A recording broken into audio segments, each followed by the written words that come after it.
Il est l'heure que je vous présente Bertha et ses secrets. Les tombes à ses pieds, l'arbre avec un parchemin suspendu, rien n'a été placé au hasard. Aujourd'hui, je vais vous montrer comment une simple figurine est devenue un morceau de l'histoire de mon armée.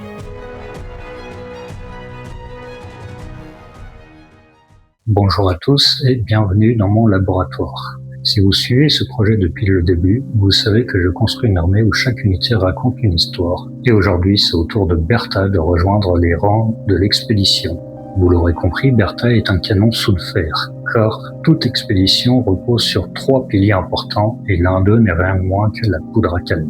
Et aujourd'hui, je vais vous conter l'histoire de cette figurine, de sa conception à la version finale peinte que je joue actuellement.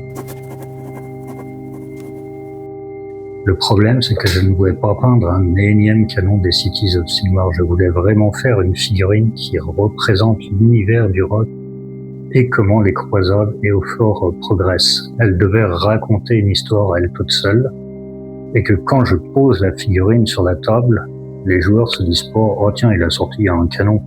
Non. Je veux que quand je pose la figurine sur la table, les joueurs se disent « Ah, il a sorti la grosse Bertha ».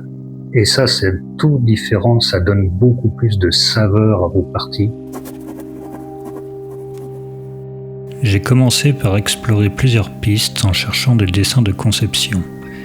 La première consistait à représenter Bertha en batterie, avec des tranchées aménagées sur le socle. Sur le papier, l'idée me plaisait beaucoup, mais une fois la figurine posée, je me suis vite rendu compte que le canon était beaucoup trop imposant. Le socle était simplement trop petit pour raconter cette scène correctement. J'ai alors eu l'idée d'utiliser un gnoblar converti en vigie humaine pour ajouter une petite touche d'humour, mais il y avait toujours un problème, les gens voyaient une conversion, pas une histoire.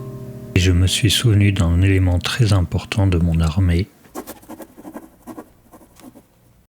Dans les expéditions, les tombes et les cénotaphes servent de balises laissées par les croisades précédentes.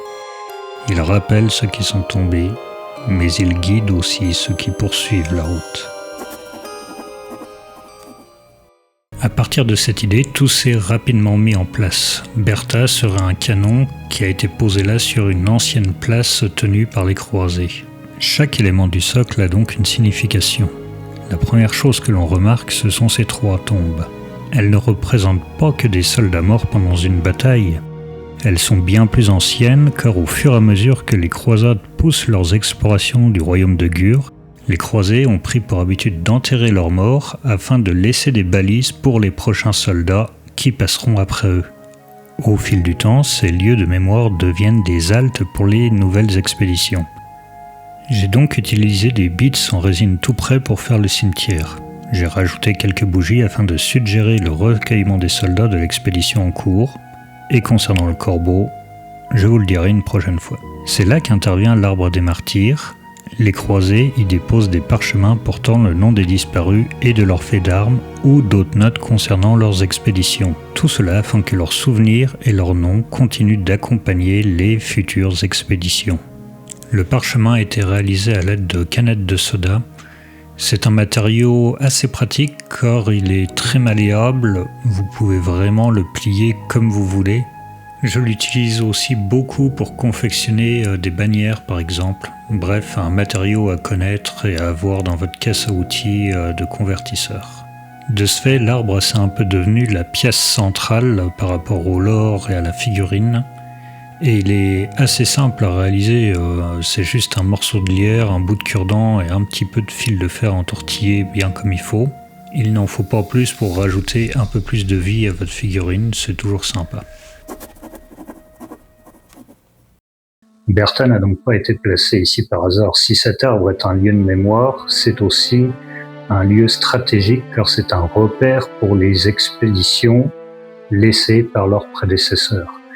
Donc ils ne font pas que se recueillir auprès d'un arbre ou des tombes, ils préservent la mémoire du roc en défendant cette position clé.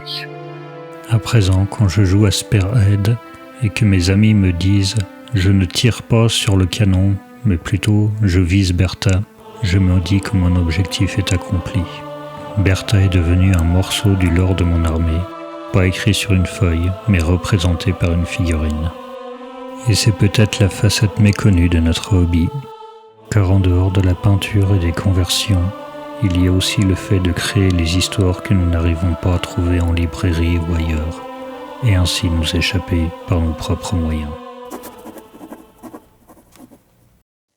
Ce sera tout pour aujourd'hui. Dans le prochain épisode, nous allons explorer un autre pilier fondamental des expéditions, à savoir la chevalerie.